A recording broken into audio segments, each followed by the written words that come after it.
യുദ്ധത്തിന്റെ 7ാം നാളിനും മധ്യപൂർവേഷ്യയിൽ സമാധാനമകലെ സൈനിക നടപടിയുടെ അടുത്ത ഘട്ടം തുടങ്ങിയ ഇസ്രായേലും യുദ്ധം ഇനിയും 8 ആഴ്ച നീളുമെന്ന് അമേരിക്കയും പ്രഖ്യാപിച്ചു.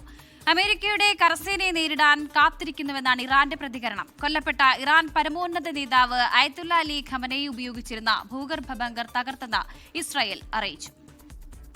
യുദ്ധം വിതച്ച വേദനകൾക്കതിരില്ല. അമേരിക്കയുടെയും ഇസ്രയേലിന്റെയും സൈനിക നടപടിക്ക് പിന്നാലെ മധ്യപൂർവേഷ്യയെ ഉലച്ച സംഘർഷങ്ങളിൽ ഇറാനിൽ ഇതുവരെ ജീവൻ നഷ്ടമായത് 200ഓളം കുഞ്ഞുങ്ങൾക്ക്.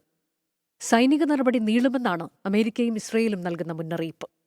ഇറാനിലെ യുദ്ധം അടുത്ത ഘട്ടത്തിലേക്ക് കടന്നെന്നും പുതിയ സർപ്രൈസുകളുണ്ടെന്നും ഇസ്രയേൽ പ്രതിരോധ സേന ഭീഷണി മുഴക്കി. നീണ്ട യുദ്ധത്തിന് തയ്യാറെന്നും മാരകായുധങ്ങളെ നേരിടാൻ സജ്ജമാണ് എന്നുമാണ് ഇറാൻ IRGCയുടെ മറുപടി. ഇറാൻ തലസ്ഥാനമായ ടെഹ്റാനിൽ കഴിഞ്ഞ ദിവസങ്ങളെ അപേക്ഷിച്ച് കനത്ത ആക്രമണമാണ് ഇന്നുണ്ടായത്.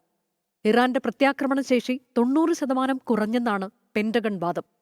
അതിനിടെ മിനാബിൽ 165 കുഞ്ഞുങ്ങളുടെ ജീവനെടുത്ത സ്കൂൾ ആക്രമണത്തിന് പിന്നിൽ അമേരിക്ക തന്നെയെന്നാണ് US സേനയുടെ പ്രാഥമിക നിഗമനം.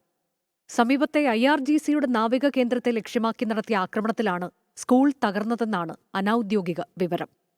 തലസ്ഥാനമായ ബെയ്റൂത്ത് ഉൾപ്പെടെ തെക്കൻ ലെബനോണിലും ഇസ്രയേൽ സേന കനത്ത ആക്രമണം തുടരുകയാണ്.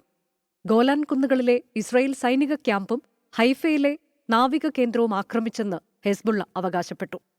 അതേസമയം ഇറാന് ശേഷം ക്യൂബയാണ് അടുത്ത ലക്ഷ്യമെന്ന് അമേരിക്കൻ പ്രസിഡന്റ് ഡൊണാൾഡ് ട്രംപ് പ്രഖ്യാപിച്ചു.